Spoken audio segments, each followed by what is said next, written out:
with Woodstock Power Company. We got Luke here, who also heads the rental side.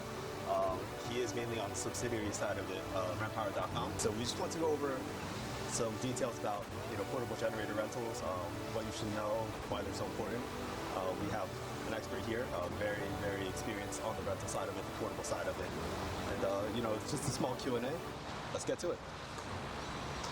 So a couple things I want to go over today are the types of generators we have, the sizes, some applications, and just some things to kind of go over as far as to be prepared for the future. If anything is going to happen, you want to make sure you've got a unit secured.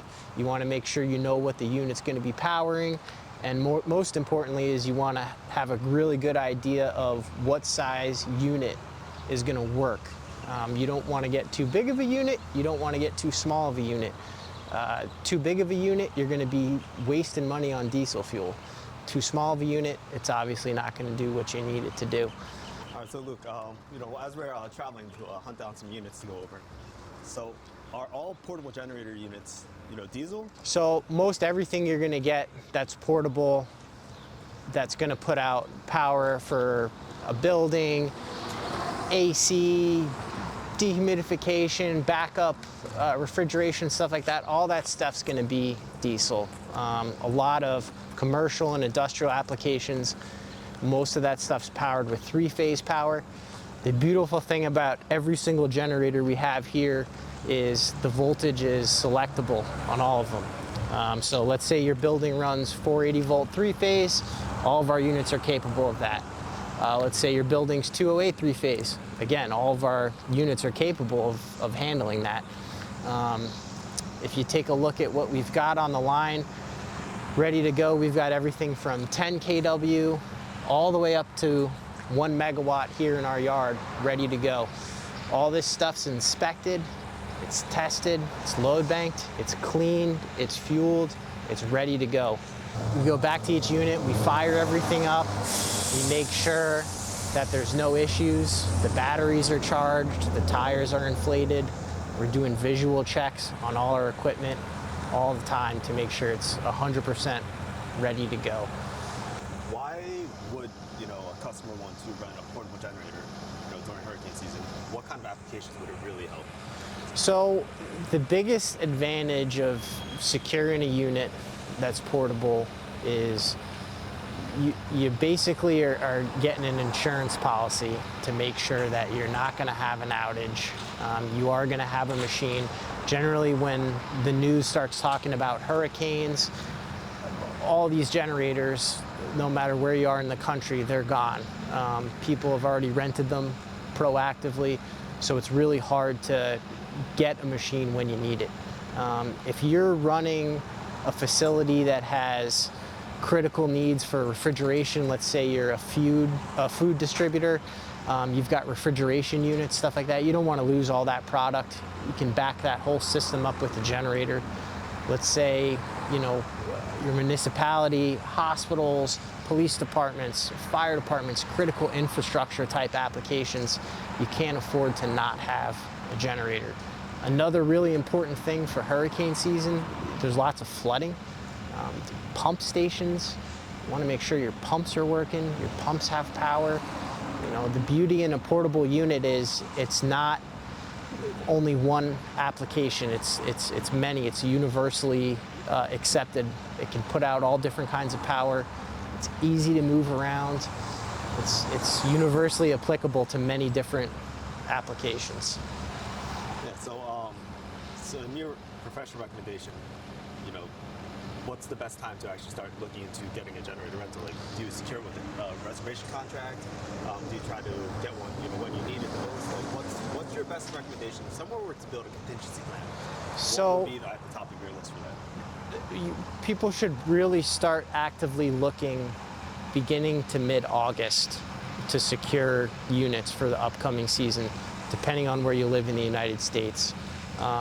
That's really when the bulk of customers are making reservations, they're making plans, they're making preparations to get that unit secured for what they're trying to do. We offer a bunch of different rates bunch of different plans we can put together, you know, no matter what your need is, what your situation is. Again, when you call us and you're looking for a machine, I'm gonna have very specific kinds of questions for you to get you exactly what you need. I'm not gonna get you a machine that's too small.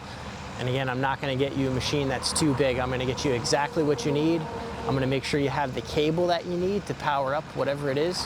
And I'm gonna make sure that that unit gets to you 100% ready to go, no problems. It's gonna be seamless.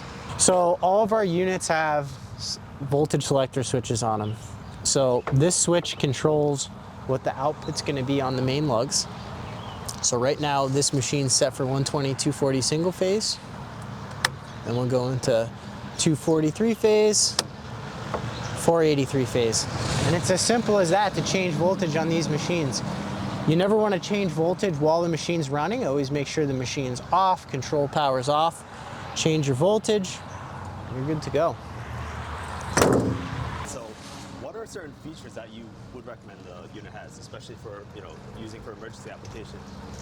You know, are there any like specific features besides the voltage selector switch that you already covered? Is there anything else like people might want to find in the generator? So there's some features that you really want to take into consideration. One of them is runtime. So every single one of our machines has a rated runtime based on the fuel capacity that's on it. So we'll take this Cummins for example. So at full load, this Cummins is going to run for about 22, 23 hours before it needs fuel again. If you're in a situation where you can't get to this machine to fuel it every day, it's a great idea to get one that's got external fuel connections on it.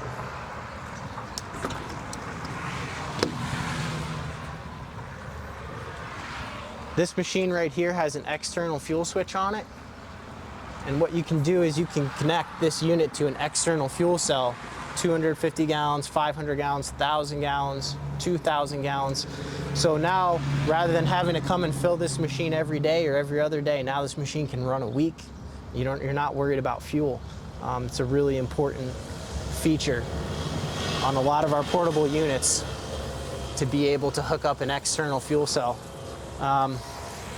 Another feature to keep in mind is, let's say you're at a job site, you're backing up a building, you're backing up a trailer, but you've also got, you know, some small tents you want to hook into, you got some smaller trailers, some other equipment. You also want to power some stuff at some different voltages. Our machines all have courtesy outlets on them. So you're able to run this machine on the main lugs at 480, but you can also get 240 off our courtesy outlets. So you can hook in 6.4 cable, spider boxes, you can plug in your cell phones, power tool chargers, smaller equipment. So when we're talking about the fuel tanks, these external fuel tanks, like, are they all like different varied sizes? Like, you know, what's the deal with the fuel tanks? Like, is it like external? Is it modular? Does it hold a certain capacity? Does it have to hit certain safety ratings? All of our fuel tanks are all certified to be fuel tanks. They're not homemade. They're not rigged together. This is a product that's UL listed. The beautiful things with our fuel tanks is they're designed to be portable, they're designed to be mobile. They have fork pockets built into them, so you get the tank on site. Let's say you want to place it with the forklift, it's there, but then you decide, hey, I need to move it, you know, 30 feet that way, or I want to bring it somewhere over there. You just pull right up to it with the forklift, pick it up and move it. It's no big deal. The other nice thing about our fuel tanks are not only can you connect them to the generators, but they also have pumps built in. So let's say you're at a job site, fuel tank's hooked up to the generator you're running, but your skid steer or another piece of equipment also needs some diesel fuel. You can pull the pump right out and you can top that piece of equipment off, no problem, right off your fuel tank. So it's not really limited to just work with the generator. You can use it as its own independent fuel source for other equipment as well. And I guess it would also be great for portable generators that don't have any external fuel connections, right? Correct. Yep. So this is it. We've got a pump here. It's got the meter as well, so it can tell you how much fuel is in there, how much has been pumped. So as Luke was explaining, these are the hookups for, you know, any external fuel. Yep, these are your hookups for external fuel. to fill up a piece of equipment, it's just like going to the gas station. It's just a normal gas nozzle. And of course, yeah. We've got a meter on there so you can see exactly how much fuel you're dispensing into your equipment. And the pump that you can put inside, like a skid steer, say you have to use external equipment aside from that. Yep. Okay, and all that being said, so, we did cover a lot of the major basics about, renting a portable generator, but how easy is it to use, portable generators? Simply plug and play, or is there kind of any setup needed? Are there any requirements that must be met? So there's many, there's obviously many different applications for a portable generator. As far as it being plug and play, that's going to be situation to situation. That's going to vary. The best thing to do to get prepared to rent a portable generator is to consult with an electrical contractor. Let them know, hey, I'm thinking about bringing in a portable unit. Where do I need to make connections in the building? They're going to look at your electrical panel. They're going to figure out a way to tie the generator into the building or into whatever type of piece of equipment you're going to have. And they're also going to be able to give you a good idea what your load profile is, which basically means how much power you're going to use, which helps us get a better idea of what size generator to supply so to you. When you said that you're not going to get them one too big, one too small, Exactly. You're literally calculating their power requirements out for them, right? What equipment needs to be backed up. Exactly. If you need to rent a generator and you're going to back up like a building or a facility per se, it can be very plug and play if the right steps are taken ahead of time. I.e. that electrician's on site, he knows exactly where to go into, he knows how much cable. That's also another huge factor in renting a generator, is how far is that generator going to be from whatever you're powering up. That helps us know how much cable to give you. This is something to also be very cognizant of when you're renting a portable generator, how far away the generator is going to be from whatever you're powering, whatever you're connecting to. It's really important that you have that piece of information, because that helps me calculate exactly how much cable to get to you. Our 4-aught cable is rated for 400 amps each. It's SOO cord, and they come in 50-foot sections. All our cables inspected. It's all pretty new. It's in great shape. This is another thing which always runs short hurricane season, is maybe you can get a generator but you can't get cable. Fortunately, we've got enough cable to support our rentals, but give us a call, shoot us a message if you are needing just cable. We do have a lot. And the cable, you can just connect them together to hit a certain length, or? All this stuff this cable is plug and play. So you've got a male connection, you've got a female connection, comes in together, twists, and your cable's connected. It's as easy as that to disconnect it, twist, pull. Very easy to connect the cable together. If you look at a lot of our portable generators, pretty much all of them, they have a hitch, and each hitch, has a specific connection. But what that allows is, it allows for the generator to be hitched to the back of a truck, a work vehicle, service vehicle, and towed to location. And it's great because, say that generator is on site, on location, say you need to move it from one side of the building to the other. So say Kevin and I are here right now, and I need it moved to the other side of the yard to power up some other equipment. We can literally just hook it up to a truck and drag it over. So that's another great thing I'll talk about. So people may be wondering, okay, because people have all different kinds of trucks. So what size truck can I tow with what size generator? So a good rule of thumb is like a 10 kW up to a 45 kW, F-150, Silverado 1500, a 1500 range truck, no problem. You can safely tow that size generator with that size truck, not a problem. Once you get a little bit above that, so let's say 50 kW up to 70, 100 kW, now you're looking at like an F-250, a Chevy 2500 range truck.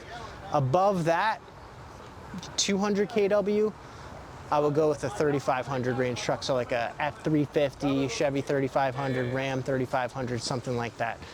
Once you get into like 300 kW, you're gonna want like a Dodge dually. Those are heavier units. You're gonna want definitely a dual axle truck. Anything above you know, a 300, a 400, now you're looking into a tractor trailer type situation, a triple axle rollback, something larger. Depending on the size of the generator, so another good rule of thumb is, you know, between 70 kW and 200 kW, you've got electric brakes on the trailer, so that's going to help you stop. But still, just the wear and tear on your vehicle, I would still stick with those recommended size trucks to tow those machines. Another thing to keep in mind too is, let's say you're going to rent 40 kVA, 45 kW, something like that. Okay, you know, now we're looking at an F-150. Well, don't forget, you're going to have cable that's going to go with that too.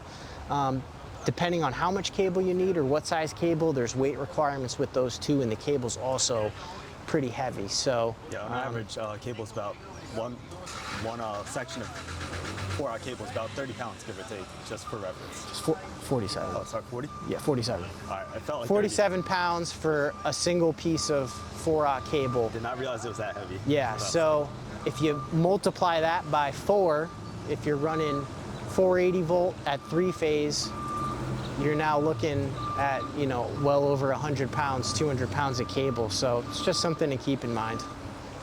All right, so on the note of that, you know, when you're transporting the generator, say you're in a location such as New York, you know, they actually have noise ordinances, so that's why a lot of facilities might install like a stationary natural gas generator, maybe on the rooftop.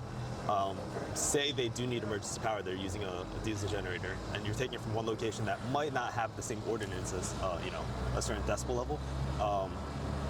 Is it like different enclosures? Do they have different types of sound attenuation? Is there any recommendations? Like, is there a specific reason you should have like a level 2 sound weighted enclosure versus like just a weatherproof enclosure? Yeah, so depending on the model and the manufacturer, they're all going to have different noise ratings. Generally speaking, everything we have that's portable is pretty quiet. You shouldn't run into too many issues with it being loud or upsetting neighbors. Again, check with your municipalities, check with your local ordinances, see what those noise restrictions are. We can provide a data sheet on what the actual sound information is. For the most part, if you're backing up an existing system and the municipality sees it's a portable unit, it's on wheels, they're probably going to be okay with it for a certain period of time. But generally speaking, all our stuff's pretty quiet. All right, and then on the topic of municipalities, so are portable generators subject to the same EPA tier regulations and rules as like a stationary generator? So say, like, for example, we have an EPA tier 2 unit versus like a portable unit that might be like non-road, like no EPA tier rating. Or are there any restrictions? Does it vary state by state?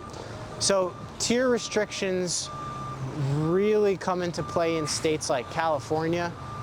What you can and can't run, they have their own sets of regulations as far as Tier 4 final goes, Tier 4I.